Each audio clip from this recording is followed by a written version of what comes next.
Colonel Steve Akley here at my place, the ABV Barrel Shop, suburban St. Louis, and we're going to be talking today about what are some things that are here that haven't worked out like I thought they were. People like the bad stuff, right? I think that's just kind of in life. They like the bad things. We've talked a little bit about how the place has evolved, and your thoughts do change on things. But what are some things that I thought were going to be a big deal that end up being small peanuts? They're part of the business, but definitely a smaller part than I thought that they were going to be a big deal to begin with. So the first thing is classes. Now, I'm coming off, when we're starting this place, for about 3 years, when I had basically lived off of classes. During COVID time, I lost all my, podcast, revenue. My sponsors went away and all that kind of stuff. So the only thing I had was classes through Zoom. And those were a big deal. I ended up actually having my best years during COVID. That's sad to say, but true, based on the fact I did all these online classes and stuff. And so I thought coming into this, here's a no-brainer. I'm going to be doing classes. I know how popular they are because I've just basically spent 3 years, sitting at my house doing these online. Well, now I'm going to be able to do them live, and people are going to love them, and classes are going to be huge. It's going to be a big profit center for the ABV Barrel Shop. And I think they are a profit center for the ABV Barrel Shop, but in a different way. For the most part, the classes are done to bring people into the shop, not a standalone moneymaker. It's really not that way. Probably more than half of our classes are free. So, it's about getting people in the shop. And of course, when they're in the shop and they're having a good time, do they spend money? Yes. So if you look at it that way, no matter what, classes are a profit maker. But I thought it was going to be a big profit off of the prices you charge for the classes because people just want to come to them. And then, by the way, you're going to make some money on bottle sales too. It's not how it works. The bottle sales is what drives business. It's not the classes themselves.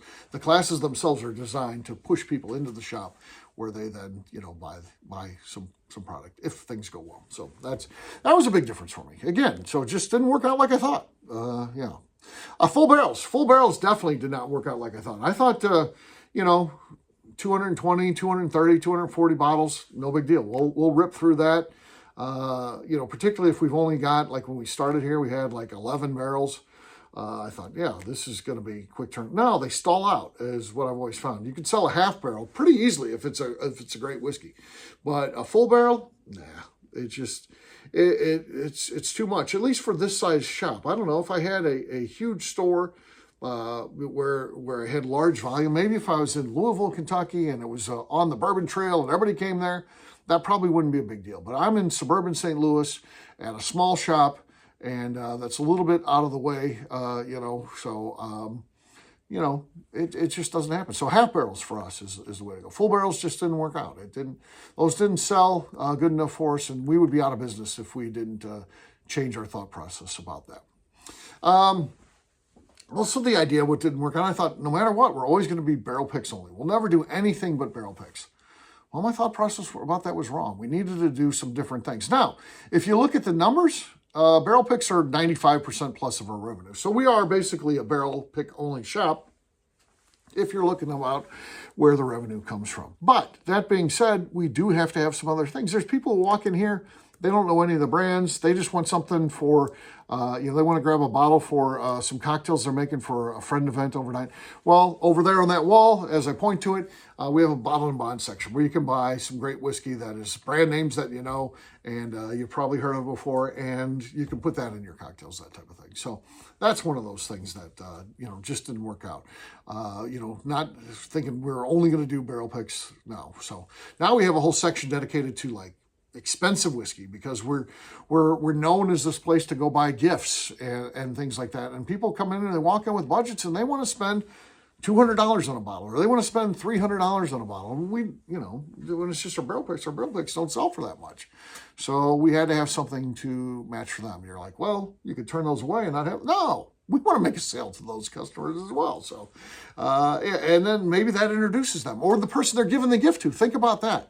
If they buy that, they're going to ask, well, where did you find this? Where did you get this bottle? I've been looking for one of these.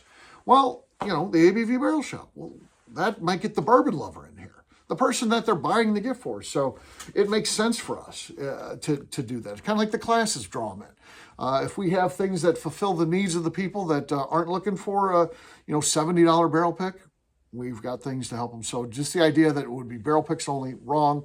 And we had to do other things as well. One of the other things too is a customer for life. This is a weird concept to me because I'm very loyal with what I do and how I approach things. But yeah, sometimes people just move on. I don't know what the reason is. You know, they come in and sometimes it's almost, sometimes this place is like an addiction. Like people will come here 3 or 4 times a week. Now we're not turning over inventory that quick, but they just love being here.